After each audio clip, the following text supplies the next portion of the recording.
susunod natin mga kasama ay panganay ng yumaong Jessie Robredo at ng kanyang may bahay, Congresswoman Leni Robredo. Ang second mommy ng kanyang mga kapatid, classical pianist at isang Harry Potter fan.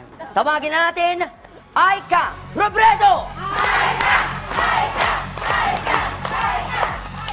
Magandang umaga po sa inyong lahat. Ang pinapangako ko po naman, isang taon. Isang taon po akong hindi magsusuot ng dilaw. Yun lamang po at magandang umaga sa inyo lahat. Aika! Aika! Aika! And ang sunod naman natin makakasama ito naman ang middle child ng mga Robredo. Ang future doctor na may hilig sa cooking games. O, doktor, pero cooking ang gusto, ha? Na sumasideline din ng courtside reporting. Aba! Tawagin natin, Trisha Robredo! Trisha! Trisha! Trisha! Trisha! Pinapangako ko naman po, lahat ng nakaaway ko nung eleksyon, babatiin ko na ngayon. Salamat po. Trisha! Trisha! Trisha!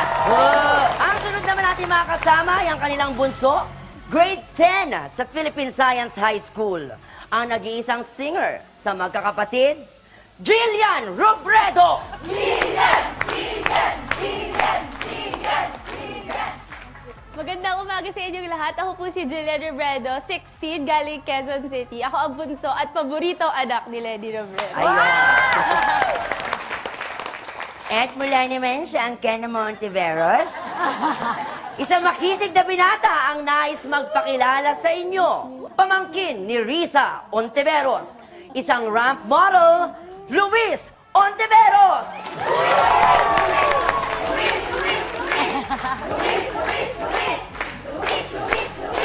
Magandang umaga sa inyong lahat. Ako po si Luis Ontiveros, ang pamangkin po ng ating bagong senadora, Risa Ontiveros. Pinapangako ko sa inyo, pag ako ang naging boyfriend nyo, may forever na.